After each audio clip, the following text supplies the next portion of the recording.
And we are live. What's up? What's up? What's up? This is the Lit Stream. I am with my show, bro, Sharpie Charlie. How's it going, friend? It's going well, man. Nice. Another Thursday. My favorite people. How are you, sir? Hey, I'm good. I'm actually shout out to True Fan TV. I was kicking it with Kelkster, Strasburg Steve, Martin from Incunie, Dante, who's an Arsenal fan, and we were just talking the game this weekend. So I'm nice and I'm warmed up for some proper chaos today. I'm on my second double old fashioned. I don't got the cherry, Ooh, but so like we out here double livestream up. baby. Yeah, I'm good, and we have a fun show for you tonight. Uh, we have shout out Kansas City stand up, KC citizens. We out here. We got our good friend Kevin. How are you, friend? Good, good. I am this week's dragging, but I am ready for Sunday. Man, I definitely feel like the match on Sunday is making things feel a little bit slower than they need to be. It's just like, bro, the Champions League helped. Champions League helped, but for sure, Yeah, yeah. I'm ready for some things. And hey, shout out New York. Shout out Brentford. Oh, champion UEFA competition. We coming. We Buzz, buzz. coming. Yeah. Buzz, buzz. Give it up for our good friend Charlie Corr. How you doing? Oh, did we get Charlie on the freeze? At least it froze with him on the smile. That's That's good. That's We some good? good freeze We shot. good? If you got to happen. Oh, now I'm okay. back. Here we There go. we are. Okay. We're back. We're You back. good? We're back. We're back. We're back. All right. How's it going? Yeah, no, things are good here. Thanks. Nice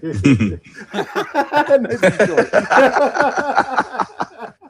Get in, get out, real fast, real fast. Oh, what's up, Miami Snoopy? Good to see you. Good to see you. 305. And Get then down. hopefully Braedon will make it through. He's having some technical difficulties because then he's an Everton supporter. So we got two teams, kind of fighting for the same space. I would love to see this in action, but both of you guys are like actually very nice and respectful people. So you probably wouldn't actually make it to the level of spicy that I would prefer, but I still would like to hear both of your perspectives on each other's teams. But while we have you all here, while we have the other person jumps in, there's multiple City fans here, so Yeah. let's start with some Brentford conversation. Uh, Because with Arsenal on the weekend and stuff like that, I feel like Bernardo announcing he's leaving in the summer, I feel like it could get pretty city coded quickly. Um, I actually really love this first topic that you had. Would any of you foresee ever sharing a game or event with your owner like we Brentford fans did in NYC when Matthew Benman joined us for an FA Cup game?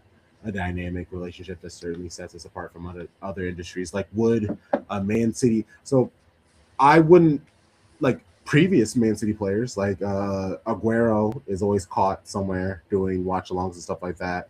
So I see like previous players. Um, Maybe if someone is injured, but even then, I think City's fan base, I love them, but some of those Manx can be curmudgeons. So if they found out that a current City roster player was somewhere else kicking it at a supporters group watching a match, they would absolutely lose their minds about that. Oh, Didn't that well, happen with Kovacic? I feel like he was at an event. Him and like, did I make that up? I feel like I remember hearing that he He was at was an at an event this event. He season. was at an event. Yeah, Yeah, but I got don't you. think it was like the day of a match. I think it Oh, was okay, after or something like that. got you. But it still wasn't at that. Yeah. what I Sorry, had, Charlie. it was our owner that was. Oh, okay, owner. Yeah. Oh, then no, That that's was kind definitely of not happening. Yeah. I was gonna right. say That's what even less. Sheikh Mansour's made it to what 2 matches total, so I don't think he's gonna come to Kansas City and watch with the Citizens anytime soon. I mean, I just thought that our situation was just so unique It is. because I mean, you look at like 2/3. We Oh, you're cutting. We haven't heard any of we this, got man. We haven't heard any of that. I'm sorry, friend. You were like cutting out. Oh, and How's this? no, I think it's your internet. It's not. It's not your audio. Oh, okay. Yeah, unfortunately, your internet is. Because I, I, go for it. but to his point, I would say like that is a. I swear I read it in the doc and I had no idea that happened. Obviously, but it's like that is pretty crazy because even in American sports, like you just wouldn't see as a Lakers fan like whoever the new Lakers owner is coming up or the Broncos guy, like the Walmart family, like the Waltons aren't coming over, hang out at Invesco. So it definitely is a special thing that I don't know if many professional teams anywhere in the world, football, excluded, could even think about it happening. Yeah, I mean, I kind of feel like even though the Wrexham story tale is just like they've done it a couple times for the documentary, but I don't think that's a real thing either. So that's pretty cool, Charlie. Yeah, you guys got me back. Yeah, you're good. Maybe. Yeah, I mean, those things where he was in Boston, he just happened. We had somebody there, Ben Reynolds, who made conference and told him about that meets up for everything. And so we kind of just he just threw it out there with thinking, okay, it's an owner, a very slim chance he's going to make it. And sure enough, he showed up about 10 minutes into an FA Cup match. We had like 12, 15. That's awesome.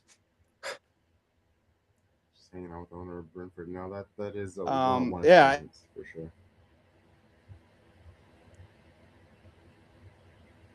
And that is and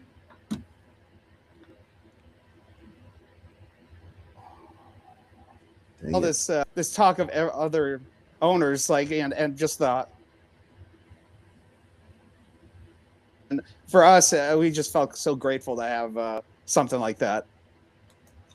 Yeah, no, for sure. And I'm trying to think, how far down would you have to go to Premier League managers until you get maybe to one who would actually do that? Because it's like City, no. United, for sure, no. Chelsea, no. Liverpool, yeah, like it's. I mean, take away all the big six. Let's just take those away. Yeah.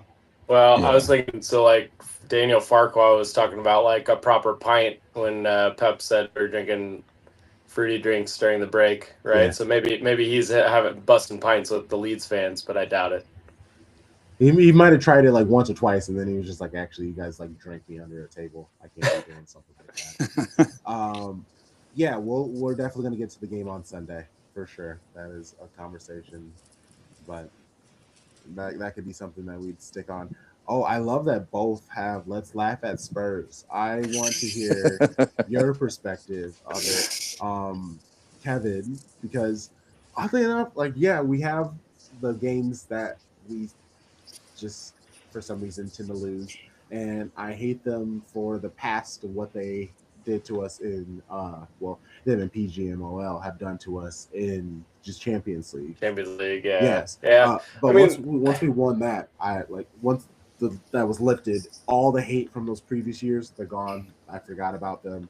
So now it's just like it's Tottenham. So yeah, I'm interested. Yeah, that's my thing. Like it's never been hate for me. Like really, I don't care. Like I know going into the season that's 6 points we're gonna drop for reasons passing understanding. But everybody has every Premier League team has their bogey team. Like I'm sure any fan can point to the team which is just like, man, if we go away to that team, no matter what the form is, they're gonna slap us. That's Tottenham for us. So it wasn't so much that. I think it's the kind of thing where every season there's one or two teams that every fan base can unite around of wanting something to happen. And right now there's two, and I think most Premier League fans are wanting Arsenal to bottle it. And I think most Premier League fans are wanting Tottenham to get relegated. It's just a perfect result. And that's kind of the laugh at them. It's they've had bad luck. Honestly, their injury record is ridiculous. they have the talent to be like easily like a middle table side, even with the injury record. It's just down to bad luck. It's bad management. Appointing Igor Tudor was just the dumbest thing I've ever seen in my life. So it's just funny. It's banter. They'll be back next year, so like it's whatever. You mean they'll be back after next year? After next year, yeah. Like they'll yo-yo right away, not a problem. But like it's just banter. It's fun. Why not laugh at Spurs? That's how I feel. I don't. And hey, it's 6 points gain for City next year, unless we get unless we're in the third division. 1-1-5, baby. The league. Hey, we'll have the league in hand just off of those 6 points that we're going to get. Exactly. Brilliant. So that's how I feel. I don't know, Charlie.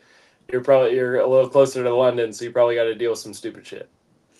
I mean, it's been unique watching that. Obviously, early on in the season, us Brentford fans were incredibly close to it just because of the whole Thomas Frank hiring and how much we wanted him, to stay. I mean, he was kind of wanted him to stay for this European spot, because that was kind of the thing missing on his resume and everything. So I mean, I was okay with him leaving and everything, but once I saw the struggles, it was kind of one of those things where I felt bad for them early on, but the injury thing, and I guess I'm sure it's a lot of bad luck and bad fortune. But I mean, our previous 2 seasons under Thomas Frank's watch, we were one of the most injured teams in the league, and lo and behold, we're less injured, although we are feeling it a little bit more these days, but nowhere close to what we had been under Thomas's watch. And I'm not putting it wholly on him,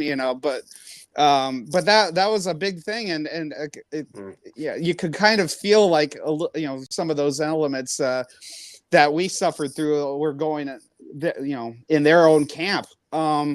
But then it's just, I mean, they spend so much on their players, and it just shouldn't happen, period, because of a team like that. And so it was tough to watch, like especially like when you knew, especially that Arsenal coffee cup incident or whatever, like Thomas was out the door and everything. And so now it's kind of just been really comical lately, just because they still haven't won since Thomas was on the sideline. And so it's just kind of funny to just see how much they've been struggling and how so out of sync they are from a fan's perspective, their take on the team, to obviously the board is they deserve the full brunt of all the criticism for the boneheadedness of how they're approaching the whole situation and everything. So I'm kind of one of those that I think it would be historic to kind of see, this happen. And so I think for the sake of pro rel, I think it's incredibly interesting. But at the same time, a part of me doesn't want them to go down. Because I don't really have any bad, I don't have. What do you mean you don't want them to go down? I mean, look. It's if it has guy. What is this? It's if it has to be, there are 2 teams that deserve to go down. It's either them or Forest, because if it's one of those 2, I want one of those 2 to go down. Because quite frankly, they deserve it. But I'm not on the hatred watch. I mean, I saw Spurs at White Hart Lane one time, so it's so I mean, I don't have anything horribly negative to say about them, but it is one of the most intriguing stories by far that's happening this season. So the way, if from whatever they're saying about Elliot Anderson, a City should be able to get him for 65 million. Period. I don't know if that's like a relegation clause. So if it's just a plain old regular transfer clause, I'm okay with Forest staying up. Now, he's not going for that cheap. I just want to let you know. So if it's a relegation, they want 100. Plus. Oh no, 1,000%. Yeah. That's what I'm saying. But also, I've seen something about how City are, the release clause I've seen. So if there's a relegation clause that says they have to let them go for a certain price if they get relegated, then I want Forest to get relegated. Yeah, I'm fine with that. I just the Spurs thing's so interesting because there's maybe like 30% of that dressing room that is thinking about, if we get relegated, I get my move to go. Like Mickey Van de Ven wants to play European football. Spurs stay up, he's not. Like, there are guys in there that are probably like their heads being turned. I don't think that affects their performance. Obviously, like they're still going to go out and play, but Not great. the cohesiveness of the team, when your brain's pulled in a different way, like listen to the manager when you don't trust him, like it's just not good for a team that is literally fighting for their life. Mm-hmm. They're in real trouble. I mean, looking at the layout of their schedule too, they've got like a relegation 6-pointer versus, I think it's either Forest or Leeds. Somewhere. Wolves and then Leeds later in May. Yep. Yeah, and like Wolves is that should be 3 points, but again, they've played pretty well since they've known they're going down. They're like actually battling and fighting and playing hard every week. But like that Leeds game, that could be it. They might be relegated before the final day. There's a real chance of that. So I don't know. I would put the odds of them being actually relegated up to like 40% already. Wow. Yeah, no, it's. I mean, high. it's huge. Like it makes sense. You don't fall this far. Yeah. Yeah. I will say, like, my piece about it is that Mad Men quote when Don was in the elevator and he said, "I don't think about you at all," because they don't matter to me. Like once Ortega stopped that sunshot that year, right? And we won the title. I was good. All the stuff from the Champions League was forgiven or like moved past. That's called healing, people. I've healed. Because for a while I wasn't. And I think that's honestly how I feel about the whole Premier League. Like none of these clubs mean anything to me. Like that's why I hate. Why would I hate somebody when they haven't beat us? Like Liverpool's beat us twice. Or like, head to head like once. We weren't even in it last year. Arsenal has still not beaten us. And United, I wasn't even a fan the last time they won. So like none of these people really matter. My hate goes to Real Madrid. That's who I hate. That's my ire. Like that's my biggest bogey team now. And stuff that matters. But I will say this: Spurs' wage bill is like 7th in the Premier League. So just from that example, like compared to Brentford, who's last, like 54 million. I just looked it up, which is crazy for your whole wages. Whereas like Spurs' wage bill is 134, 6th in the league. Actually tied with Chelsea for 5th. Like it's crazy to see that much money mismanaged. Now injuries, everybody has them. They have had a crisis, but they've also scored way more goals than some people. Like you look at them compared to like Palace or Sunderland, who only have like 33 goals, and somehow they have all these points. So it's just like everything was wrong for them all year. And I'm not blaming Frank. I don't know who to blame. It just sucks. But I don't know any Spurs supporters, so fuck them. They can just lose. We have the Spurs. One takeaway I've kind of come away with Christian Romero particularly. A few people are kind of arguing the fact that like when he got hurt, some people are saying like those were tears of missing the World Cup, not tears of missing the rest of the season for Spurs. And I was just like, obviously we don't know him, his thoughts completely, but in a way, I mean, I kind of agree. Like, where's that passion that's you're supposed to show on the pitch for your teammates and the season? Where is all the passion for? Okay, we're just barely above the line. Let's collectively do something, and that's kind of I at first like I wouldn't really take this Romero talk like at this level, but it kind of makes sense in that regard. Is that they don't have a lot of guys on that roster that are just true driven leaders and like are willing to like go all out. At least, I mean, that's kind of as an outsider looking in, but I mean, I kind of see it that way. Yeah, even the leaders they do have aren't the kind of players that can take the game by the scruff of the neck either. Like maybe back in the day it would have been Son, Kulusevski maybe, but like their leaders now are just like Richarlison. They're solid role-ish players. There's nobody who's gonna like just come in and like put their foot down and say we're winning this game and boss the game. Yeah, like nobody's coming in and bossing it. Mm-hmm. So that becomes a problem. I'd agree with that. Yeah. Sad. Who was the Spurs fan last week? Who are you talking about? Ian, come on, you Spurs. R.I.P.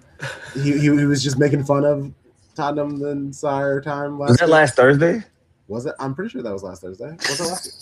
No. Last Thursday was all. That was. That's all like. Wait, when do you talk? That's last like, that's 2 weeks ago. 2 weeks ago. Sorry. Okay, I was like, wait, I was there last week. I don't know what you're talking about. Okay, fair enough. I was like, but again, no disrespect. Not my friend, not my personal friend. I know of him. That's what I mean. I know no Yeah, personal. yeah. That was the first time. Yes. Yeah. No disrespect to Ian, though. Great guy. No, that's true. Yeah. Yeah.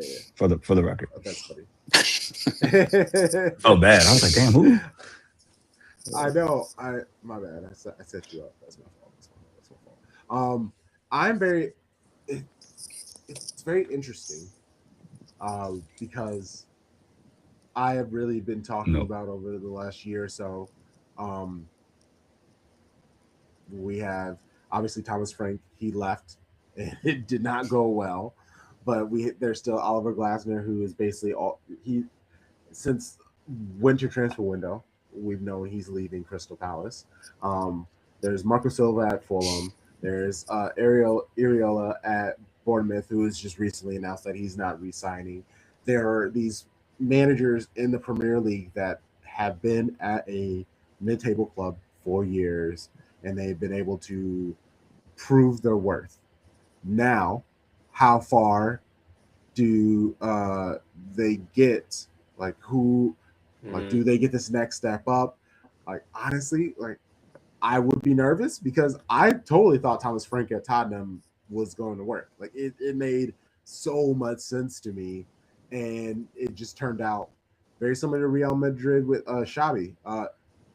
If the players are pieces of shit, there is nothing a manager can do. And that is exactly what happened when Thomas Frank got there. He tried to add structure and expectations, and they're like, "You dork, get the fuck out of here." And he did. And it's unfortunate, and we see both teams are worse off from it. And all of the great work that Thomas Frank has done at Brentford it's like gone now, because that was his chance to get shit popping at a big club, and he flubbed it. So, like, where are these other managers possibly going to go? Well, I mean, is it he flubbed it, or is it there's just not a good structure in place, and maybe he was just the beneficiary of being on the same page with ownership and everybody within Brentford? I mean, that's the only explanation I have for Keith Andrews and him having this success right away. Is, you know, he had no managerial experience, and you're asking somebody with zero record to come into Brentford in the Premier League, and we've been a top half team for this long of the season when everybody was saying we'd be relegated. So I think I have such a different take on coaches and how, you know, a step up is, because I feel like we just have something in place that, in a way, we're kind of bypassing, you know, certain struggles that maybe some managers have to go into a situation with, because when you're a manager for Brentford, I mean, now things are kind of set in stone as far as not that you have to play 100% one way or another. In fact, if anything, you need to be a very flexible manager when it comes to Brentford and coming in. So unless you fit that mold, I mean, Brentford wouldn't even take a look at you. And so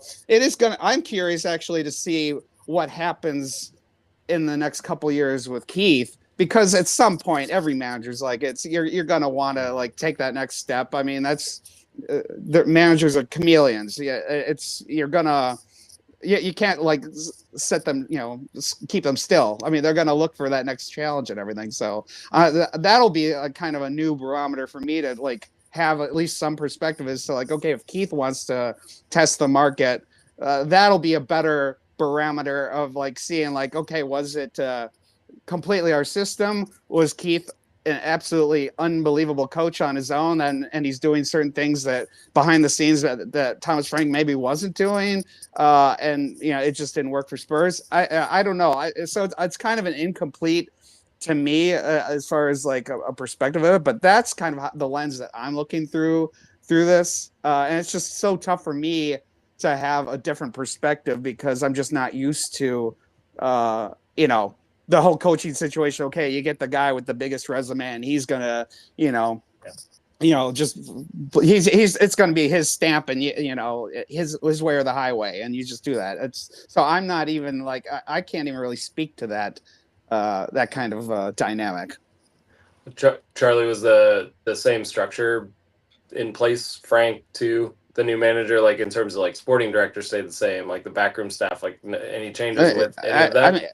I mean, Phil Giles has kind of been like the main architect of things behind the scenes, and it's still that way too. So I mean, a lot goes through mostly him. But I mean, of course, I mean, this is also where you go through, Matthew Benham and whoever I don't know how the system works behind as far as all the logistics and like the stats and data and all that.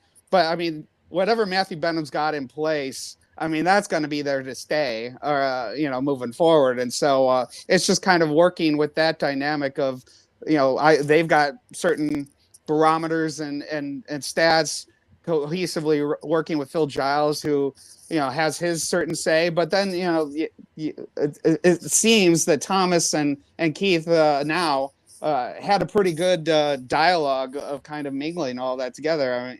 I mean, I'm sure Keith's had some opinions and stuff, but like it's really Phil Giles running, I think, the show for the most part. But it's a good dynamic, or at least they certainly make it out to be that way, and that certainly is the best logical explanation for why we're still here. Going into another Premier League season next season with, I think we're almost mathematically safe, but I mean, with the lowest budget, as you mentioned earlier. So. I'm talking about safety and start talking about Europe, baby. That's what I would love to see, though. A team that has to be so fiscally responsible, getting a bit of Champions League money.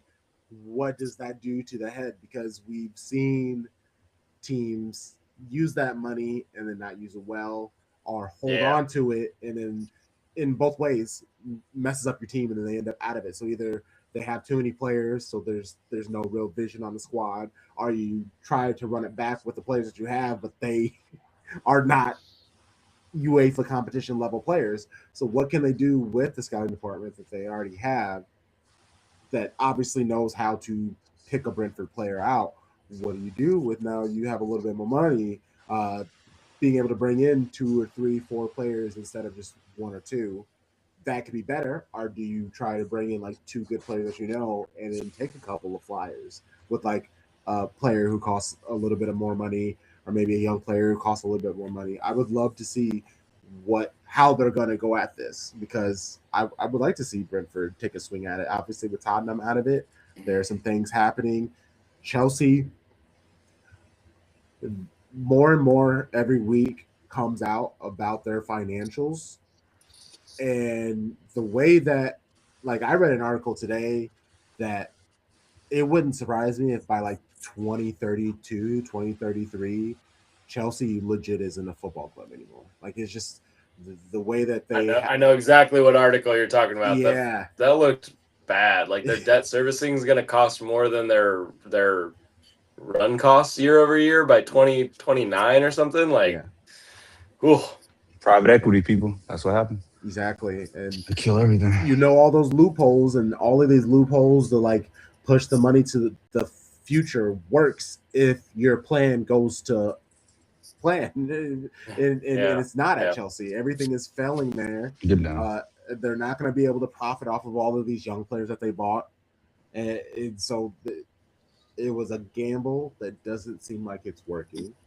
And they got to figure things out by like next season, or else things are going to get very dark for them very fast. This is nuts. Honestly, I talk so much City. Like, I apologize, like Miami Snoopy and Ash Coon, because these people, they're used to just watching like City content, who are just like talking City stuff. And I'm not gonna lie, I love talking outside of City because I am constantly talking City.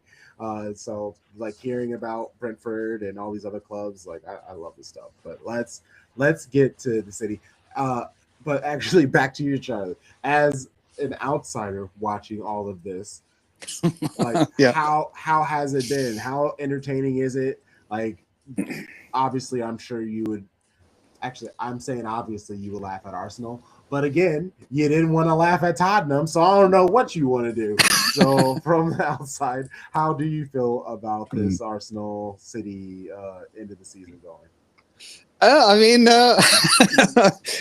we'll see. I mean, Arsenal, every now and then, it's the old Arsenal that we're kind of used to with the runner-up. So, I mean, they always seem to be on the cusp of kind of breaking out a little bit more, but then there's one game or something that just like puts them back. And I mean, I personally think that they're gonna eventually get to the finish line ahead of you guys, but it's gonna be.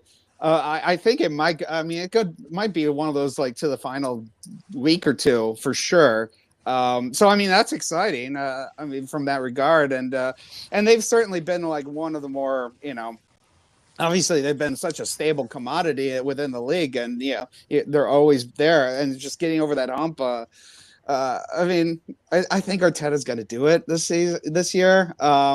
But for the entertaining part is that is always when they have that hiccup, and then you guys are able to like get peck away at them, and it's like, here we go. This is the same storyline again, and so it's just kind of one of those things where like.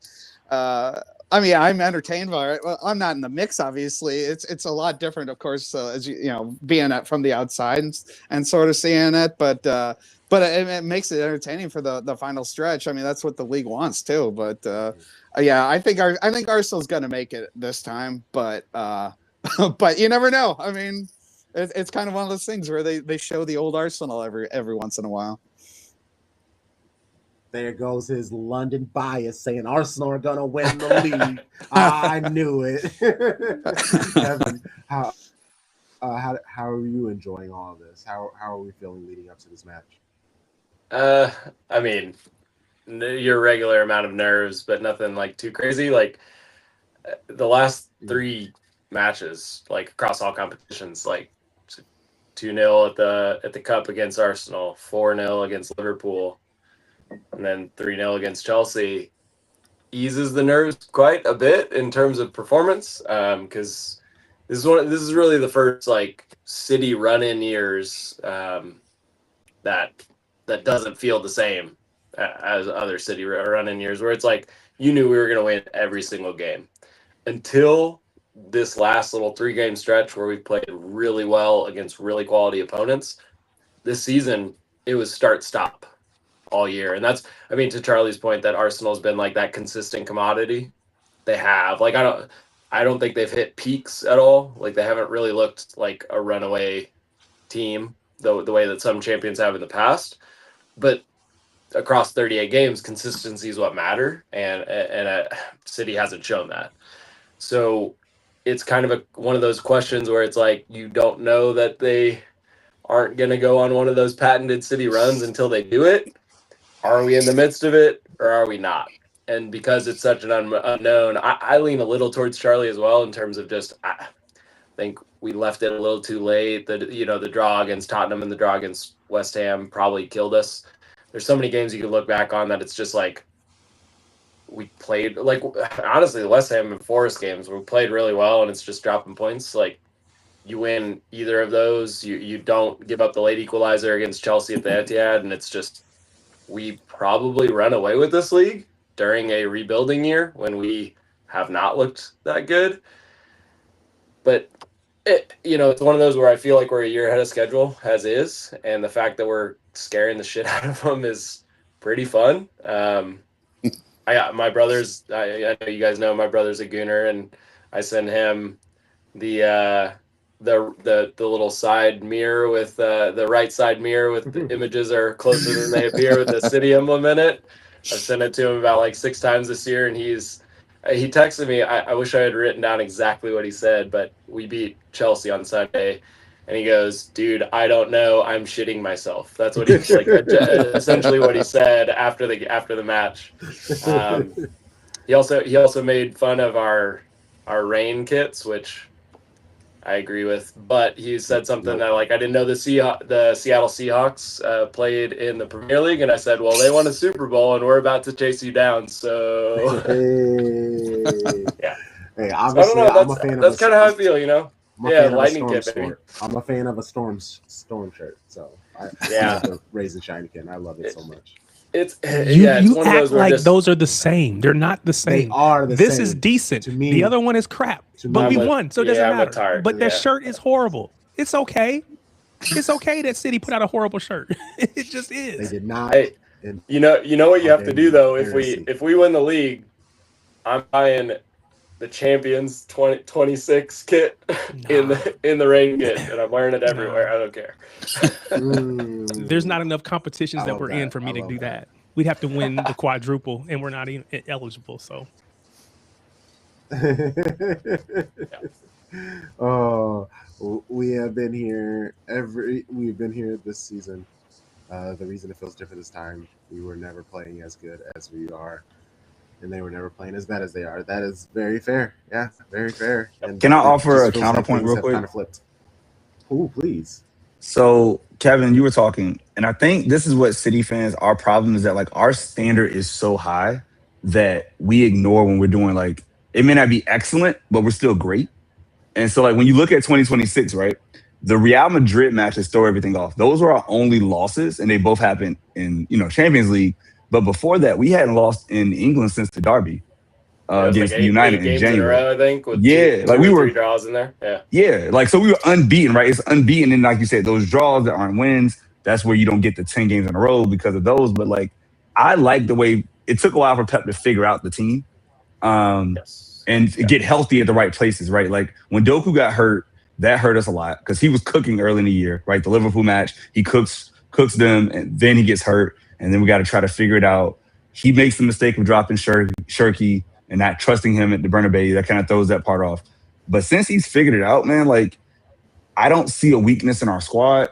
The only concern I had this week was if Nico O'Reilly was healthy, and he showed up to training today, and that was huge. So like, I back us to do this. I really do, and it's not like we have a lot to do. All we got to do is win our games. Like we beat them, even if we win by 1 goal, we're 3 points behind, and then we just keep on winning, and we run it up. I mean, I've thought about it a lot because, like, so we beat them by, let's say, just 1 goal, right? Goal difference is 2. -1 on their goal difference, +1 on ours. It is a 1 goal difference when we have a game in hand.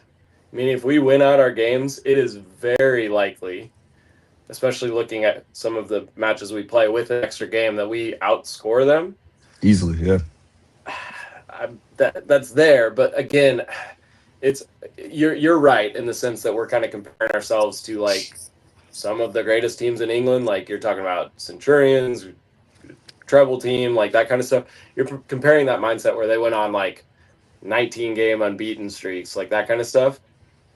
It's hard to see this team how inconsistent they have played in like doing that, while at the same time I get the I agree with you in the sense that we have figured out Cherky's role. I think O'Reilly, the ability to be there late but still track back, and I think Kusanov's pace gives us a lot of ability to attack without feeling risky in the sense that we did against Madrid, against some of the teams that have beat us on the counter. We've kind of unlocked a little bit, and I think we've gotten better finishing from Semenyo, from like your attacking players have just given you a little bit more. That it's doable. It's just I don't think it's. I wouldn't say it's a coin flip. I'd say like 60-40 still. But I also think, I mean, if you win Sunday, I'm not 100% sure you have to win all your games, because I'm not sure how Arsenal recovers mentally. Their offense is so bad. Well, they cannot score, I'm with bro. you, Kevin. Mentally, they would be just demoralized if they go to the head-to-head and get beat. If they get a draw, they'll feel like they did enough. But if they get beat, especially if they get beat, 2-3-0, or by 2 or 3 goals, they will be, mentally. I don't know. I don't think they recover. Yeah, I just think they know that we did it again, and then it's it. I could actually, and I said this. I think I said this with us on our last recording. I could see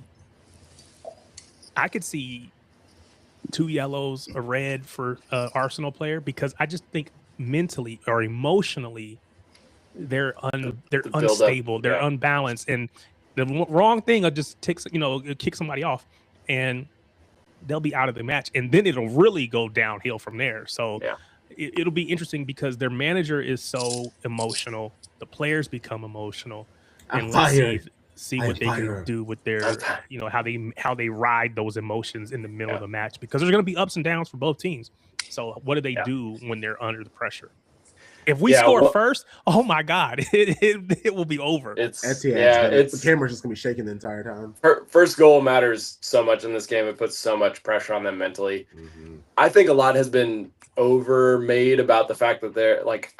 I thought it was good that they beat Sporting. I mean, drew against Sporting, won the tie, because it gives them some midweek things to think about. Atletico Madrid in the Champions League. But we're going to have 2 midweek games. I think that's been overblown. We're going to have 2 midweek games as well, as we have to reshuffle for, maybe 1, Palace for sure. But if we beat Saints, I'm not chalking that up as a win because the Saints super team beat Arsenal. They got here. Uh-huh. Yeah. The Saints super we are team going to beat them. We are not Arsenal. Like, we are not them. I think everybody needs to understand. Just knocking on wood, Charlie. But if we make that FA Cup final, then if we make that FA Cup final, then we're in another midweek game too. So we're gonna have some problems in the run-in on our own. But City of old, that has helped us. Like just play another match. Like that momentum is built, and if it's coming off a win against Arsenal, and the momentum and the pressure is on them. And we're just like, let's get right back out there and put more pressure on them by winning again. I could see how it helps us, but the fixture congestion doesn't really give Arsenal or City an advantage, in my opinion. Well, honestly, I think the fixture congestion helps City out, actually, because of the fact that we haven't been playing every single week. Now this is actually a chance for them to get into a good run of form. Other players can get some playing time that we might actually need. If there's a tight game, they can come in and they have played, so they won't feel the need to have to make something happen out of nothing. Because I just played a couple days ago. Sure, it's gonna be 20 minutes or 20 minutes, 12 minutes, 8 minutes, but still, the more playing time that everybody gets, the better off they will be. I don't think it will be as negative towards City as all of these extra games are negative towards Arsenal, because they've been doing it forever. We're just waiting to see when the Palace match was going to be. So, I know. Hurry up. I think it's going to be in between Brentford and Bournemouth, just because I don't think they'll do it to us the last week of the season. Well, and then, but it's dependent on Palace. Oh, yeah, with their Europa. Europa, it could be last week, which would mean the Bournemouth match gets pushed to midweek, so we can fit in a final. So I tend to think we're going to have 2 midweek matches because Palace is doing well in Europe, and then I would expect us to beat Saints. I'm not chalking that up or anything, but I would expect us to beat Saints and play in the FA Cup final. So we're going to have some congestion ourselves. Well, the finals after the season, though. Finals after PO. No. So get this. Crunk and I were talking. Crunk, you're coming down to KC to watch with the Citizens. I will not be there to host you. My bad. I'll pay your tab. I'll Skype shoot you some blue shots or something. But I will be in England, in Manchester, watch at the Brentford match. Then I fly to Italy. I'm doing a whole vacation. Me and my wife. We're going to Rome. But if we beat Saints and we play in the FA Cup final, the last day of our vacation was going to be flying back home. Instead, we will change our flight to London. To London. Gotcha. And go to the FA Cup final at Saturday. So it's it's that last day of the trip. So I'm fingers crossed that we're going to do it because I want to go to Wembley. So another a side fun story. Everyone knows I'm in Kansas City because I'm Kevin Cityzen. KU is my college team. KU football, for reasons passing understanding, plays a football game in September at Wembley Stadium. Wow. And I'm going. Whoa. And so in my heart, my first time at Wembley cannot be KU football instead of Manchester City. So I need this really bad. I need to get it to the FA Cup final so I can go. Damn, I didn't realize That's they really moved it cool. up. Okay. That's so cool though. Yeah. Yeah. We got the squad for it, man. We got enough guns. We're getting healthy. I back the boys, man. Like I see Arsenal struggle with Sporting. I see them struggle to even like get shots period. Not even shots on target. Like they're just like Mikel, he had to switch his whole philosophy. They were the offensive juggernaut, right? Like, when they were young and upcoming, like they were scoring goals, and now he just totally sold his soul to the dark side. Arsenal 3 seasons ago wins this title walking away. Easy. This season, just the way that City's played down a level, Liverpool, nobody's really challenged for it. I don't know that he can recover from this season. Like, I think he kind of has to probably like mutually part ways if they don't win the title, because this project has been his hands on. Like, I think they've fixed the sporting director to where it's like his pet puppet guy. Like, he has built this team to be 4 center backs, a defensive midfield pivot. Like, he has been so negative football compared to what he was early on. And it's been a solid approach in a down Premier League year where he's been consistent enough to put himself in this position where they're 6 points ahead in mid-April, minus a game in hand, but like they're there. But if they can't just crawl their way across the finish line, that is a testament to what he has built. And what he has built is kind of an anti-football system that really did not get him anything. I mean, he's got a COVID FA Cup. What else does he want? Community Shield against us. I mean, that seems pretty harsh, though. No, I mean, no, he's gone. No, he's gone. Really? You really think? No, so? it's levels, Charlie. Yeah, he hasn't won a trophy. Like he has to win PL or CL. Like there's nothing. There's a lot of. You can't be bridesmaid forever. Yeah. You can't. Yeah. And listen, I don't think he gets sacked. I think he personally mutual error. They spin it. I think he has to be like, I've done what I can. Like, I'm so proud of this team. Like, it's time for me to take a break. He takes a sabbatical for a year and then comes back and gets another job. And he'll get another job. Listen, I think he's a good manager. He hasn't learned the emotion piece. He is a psycho on the touchline. It doesn't make any sense. Like, to argue like calls like they're the end of the world in the 20th minute of the game, but he's doing it. And I think that when things are going positive for Arsenal, that emotion lifts the Emirates, it lifts the crowd, it lifts the players. When things start to turn, it is instant, cynical, negative. Like, you hear Arsenal fans like moaning. Like, I don't know if you watched the Sporting game midweek. Not a great crowd. Not thrilled with that performance. And I mean, like, you're into a semifinal, and it was like almost just like flat at the end of it. It doesn't really translate. After Bournemouth, they weren't great against Bournemouth either. Yeah, no, they're so stressed. And like, shout out to Mitch, and like, he does a real smooth way of like back it. Where he's just like, why wouldn't they be stressed? Like, he says it in such like a matter of fact way that I'm like, yeah, that makes sense. And then it makes sense. I was like, that motherfucker said a bunch of yes, but like, come on now, like you gotta give them something to cheer for. If you got like 20 shots, that's different. Yeah, there's no offensive like engine. They are just playing shitty football, and you got people paying money to see it. And it's like, eventually, I'm gonna get tired of this, especially when we aren't like scoring goals, which is the whole point of football, right? Like they struggle to score from open play. We all know it because the set pieces have dried up. Like it's embarrassing for that much money. Again, high wage bill. Like they are a joke and should be seen as such. Yeah, he is a good manager.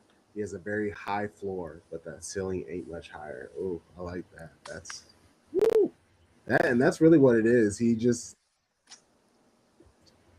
needs that mature. And like, Pep was he's still a very fiery person, but compared to what he was when he first got here, when he was like cursing out media people and stuff like that, like he had to learn the English media, and he got there. You would think that Arteta under Pep would have learned a thing or two, and it doesn't really seem. I think he took the wrong things out of, like, it's like how you can have 2 kids from the same parents and they come out differently because they took the same lessons differently. And I think like Pep, he with his age, he's gotten cooler, he's gotten calmer. He's kind of more like coy and silly in his directness. Like he'll tell you how he feels, but he'll try to make it a joke. So you're like, oh, Pep.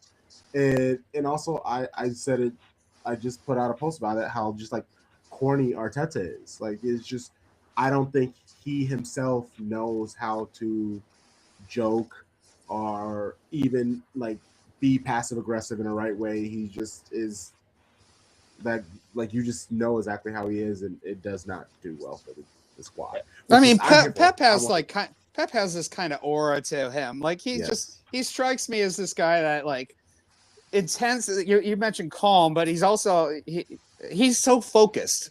Like I feel like he'd be the kind of guy that like if I met up with him, he knows like absolutely everything you're gonna say, and maybe even something beyond that. Just because like he just is the most even-keeled kind of guy that I've ever seen, and just you kind of need that from your manager. And to your point about Arteta, yeah, I mean, like it's cool at a home game if it works out, like you said, and you could go ballistic or something. But there are certain moments where you just kind of need that mild mannerness to like come to the forefront, because there are going to be always ups and downs. So I mean, comparing those two is so different to me.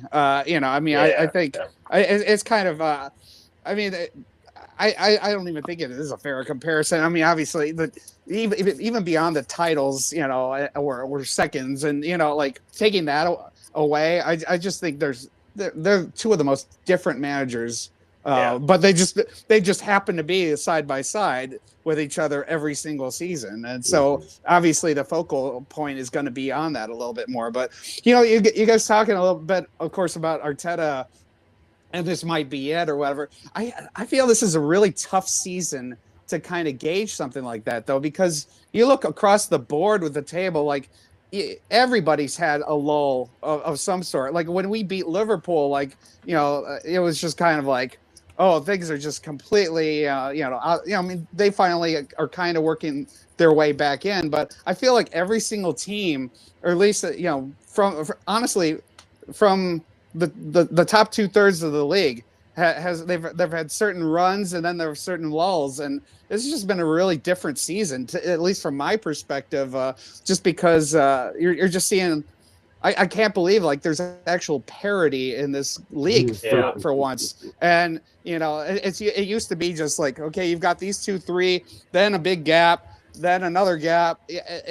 I mean, it's all, everybody's got something to fight for this season, more so than almost any other season that we've experienced. So that's kind of why I'm a little of the mindset that if Arteta is really done, you know, I mean, gosh, that's harsh, you know, especially this season.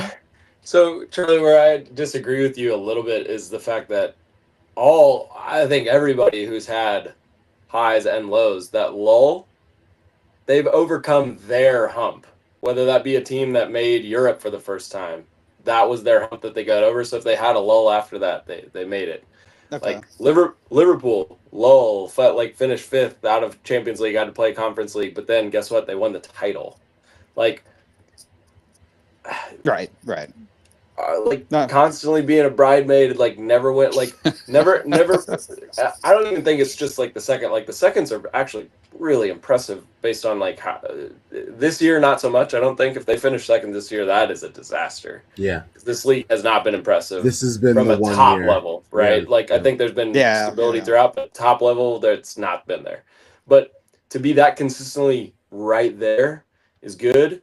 But shouldn't that also come with like winning a Carabao, like making an FA Cup final, like something, like there's nothing else there. Like that's the thing that I can't get my head around, how he manages that for 6 seasons. You know who they are? They're like the Eagles under Andy Reid. Yeah, they got close. He needs a change of pace. He needs a time to switch. He got to go to the KC Chiefs. Like he got to go to KC to get his ring because it's not coming to Philly, or not coming to Arsenal. You heard it here at the livestream first. Mikel Arteta, the new manager of Sporting KC.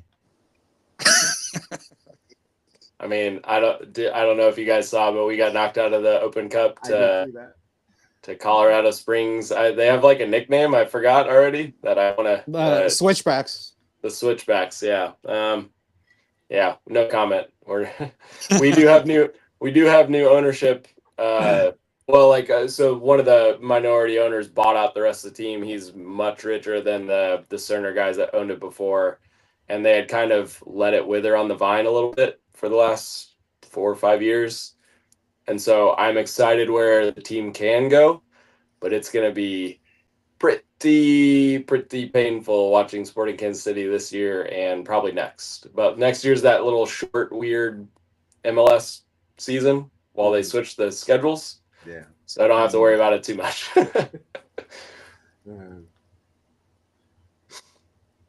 Yeah. That's it. Yeah. Never win. Yeah. Let's keep it that way. But even then, like the Bills, at least they played some fun football. Like they were like scoring like 60 points a game, and then once you got to the playoffs, that's when they were like, oh, actually. But that's Arsenal. I was going to say the exact same thing. Arteta is the Bills right now. Yeah. I'm fine with that. No, it's that way. Let's keep it that way on Sunday. I was just trying to add extra hate on Arsenal. Actually, that's what I was trying to do. Was add extra hate. I'm always going to hate on Arsenal. In adding on to the whole, when you have that, this is the year that they were expected to win. 4 years ago, like when we sent them Zinchenko and Sterling, we knew they weren't going to win.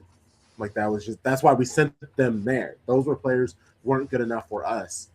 They will not be able. They will make Arsenal better, but they're not going to make. Sorry, thank you. Sorry. Why do I keep trying to put Sterling in Arsenal? He got sent to London. Wrong. Well, he was there. He was there on loan. That might be. Yeah. Loan. That's what I'm doing. But yeah, it was Gaddy and Zinchenko sent for a bunch of money. So then every year the pressure just gets added on, and the fact that they did so well that season, it is almost like not to the heights of Slot winning the Premier League last year, but it's similar where they do well when they're not expected to do so. So then ears start perking up, and they're like, "Oh, okay," and they're playing this fun, expansive football. They're scoring 4, 5, 6 goals a lot of the games, and then they just fall short against City. Like, of course, you're going to fall short against City and Liverpool. Like, that makes sense. And they start doing better against more of the lower teams to now last season. They are given – I actually think Arteta should get knocked even more because City were so shit last season. And, yeah, Liverpool were kicking all the ass, but what stopped Arsenal? Like, why could they not do that? And then this season, they were running away with the league, and they – still somehow this ended up happening. Like the end of December, it was like I was close to being like, hey, honestly, let's just give it to Arsenal. Like obviously there's plenty of time to leave, but it just might be best for my mentals to just say Arsenal have it won. And to be 6 points with a game in a hand behind Arsenal before a game where they're playing each other on Sunday, a true 6 point match. Like this is when those 6 point match phrases like actually make sense. So it's all very interesting. I back City. I feel very comfortable about how City are playing. Whether it's Nico O'Reilly or Nori, I feel more confident with Nico O'Reilly, but I still very much trust Ryan Nori with what he's doing. I think City, we talked about it on the episode that went out. So if you haven't listened to it, check it out. Give me 3, baby. Yeah, we're scoring at least 3. I think we win like 2-0. Like I'll take one early. They fight back into it. A little nervy throughout the middle, and then we hit them in like 60, 70th minute. Finish them. What happens if they score first? What is your confidence level? It's hard to say because we're not in that moment, right? Yeah. But yeah, it's 8.5. It's still 8.5. I think it's how it happens, right? Like the way Bayern Munich, like Neuer gave up that first goal. Nobody's watching that as a Bayern Munich fan. Like, okay, we can't score. It's just like, oh, we mess up. So if we have our own like flub where a missed kick happens or a slip, then I'm like, okay, we just go again. But or if it's a scummy scummy corner set piece Yeah. bullshit that they do all the time. I think if they score first, you should plug your Even ears because better. I think the Etihad will get loud. I think it will get the atmosphere is going to be really good on Sunday, and I'm not super worried. At that point, depending on how early it is, the later that goes, the more of a problem it is, obviously. Yeah. But further, it's a problem because I'm not going to discount this Arsenal team's like defensive record. They don't give up a ton of chances. We have to be clinical on Sunday. We take our chances and we win because I think we will create significantly more chances than them the way that they are playing right now. But it's do we take them? And we have a history in bigger games of just like, hey, a header goes wide or Holland scuffs a through ball, something like that. Like, can't have that on Sunday. If we bag that first opportunity, I'm not sure how it's not over.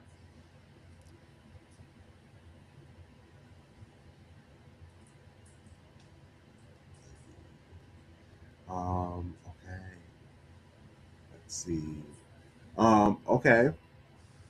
How comfortable, Charlie, do you feel about Brentford qualifying for a European competition? It could be the Europe Conference. Like, just how are you feeling about the squad? I mean, I'm not feeling the greatest these days because we've really blundered a few chances to create some distance against some teams below us with like Everton, Newcastle, and everything. Like I was hoping that we get a little bit more from these last several games, and it's kind of we're just not in great form right now. Four straight draws. It's a lot of draws. Not doing well at home lately. I mean, good. We play you soon. Yeah, well, yeah. That's gonna. I mean, God, our final stretch is horrible. I mean, we've got Man City third to last game, and then on the road, and then we got Liverpool at their place to finish the season. So I mean, we've got some brutal. really tough games. So I mean, a couple of weeks ago, I would have said, maybe we can hang on to seventh. But because we didn't pick up certain points, I mean, I feel like we might slip a spot or two. I still think we're going to easily be top half. But yeah, I'm not feeling too confident on Europe, and I never really was completely. Like earlier in the season, we had like that one weekend where we got up to fifth place ahead of Chelsea and Manchester United, which was cool. But I mean, I was kind of just enjoying that little stretch and knowing full well that we'd probably come back down to earth a little bit, and it's kind of worked out that way. So yeah, I mean, Europe's probably not going to happen. But I mean, like last season, I mean, we were even going into the last game, we were technically mathematically had a 2% chance of Europe in the final day of the season. It might be something similar to that, at the very end of the season where we're at least mathematically still in it. And I'd be okay with that. But yeah, I think I was always writing off this season a little bit just because of all of our changes. So I wasn't even really expecting us to be where we're at right now. Because that just seemed so unrealistic looking back to everything that happened in the off season. So yeah, we'll probably be 8th, 9th, maybe somewhere at the end of the day, which is okay for us. But yeah, we'll see. I mean, who knows? I mean, maybe we'll pull off a shocker against somebody down the stretch. I mean, God, if we got something at Liverpool at the very end of the year, I mean, that would be nuts if we were able to do something like that. But it's pretty. Those would be really high expectations to try to do that. Interesting. Kevin, did we ask your prediction for the match? I don't think we did. No prediction. Yeah. How you no, he said 2-0. He said 2-0. Yeah, 2-0. Okay. Yeah. 2-0. Yeah. All right, cool. I feel pretty good. Yeah, great. I think we score first half hour, and then I think 67. Arsenal builds back into it a little bit, and then we regroup after halftime. Yeah, now that you said it, I said, yeah, for sure. All right, cool. Well, I think we've done it. I'm not like the long streamer type of person. I've got y'all on. I appreciate your time. Please, Kevin, let people know where they can find you and the things that you do. Yeah, so my Twitter, I believe, is KC Kevin_Cityzen. We're on, so our club is Kansas Cityzens. So you can find us on Facebook, you can find us on Instagram. We watch every match at Aldo Social here in KC. So if you're ever traveling through and want to come catch a match, like even at 6:30, they open for us. So come hang out. Charlie Corr. Yeah, so I'm the head of New York City Brentford supporters group. We watch our games at the Red Lion in Manhattan. Not this upcoming one against Fulham though, because the kickoff time's at 7:30 Eastern, and we just haven't reached that point yet where we got the staff and the interest to draw a good enough crowd for that. So I'm going to be watching on the couch for a change this when we take on Fulham. But yeah, we watch at the Red Lion on Bleecker Street. And we've been doing that ever since we got promoted to the Premier League, and so that's been fun. Our handle is Brentford FC NYC on pretty much all the platforms. I'm always updating with a bunch of information and stuff on there. So check it out, all you Brentford supporters out there. Hey, Charlie, real quick, shout out to at Brentford KC, Kansas City's sole, and I mean it, sole Brentford supporter. He is a supporters club of one, and he's come out and watched at the bar with us before. He invited himself, and I bought him warm well tequila at 6:30 in the morning. So very cool. Out to all the Brentford fans around the world too. That's awesome. Hospitality, baby. Yeah. All it takes is one, and then maybe a couple of years down the line, a full table. You know. There you go. Next week we have on Liam Greco. They do a WSL podcast. Actually, wow, multiple viewers. So second person, Sharpie Charlie. Shout out to you. I'm having on Joe Ukello. I don't know how to say his last name. You joined him in Roberto on the podcast. Yeah. So he'll be coming through. And then third is Casey. She's part of the Blue Crew. Liz coming through again, so that'll be nice. Nice. Yeah, and then we will be here for our Sunday watch along against Arsenal. Some more announcements. Oh, also, I'm doing the Premier League Fan Fest Friday morning, tomorrow morning, talking the game against Arsenal. So nice. That'll be a good time, talking my smack, representing Citizens. And yeah, hopefully another announcement coming up soon. It's just all depending on how much work I can get done in the next 18 hours. So yeah, shout out to our guests, Kevin, Charlie. Appreciate you guys. We will see you all soon. Until next time, you know the vibes. Shady gang, shady gang, shady.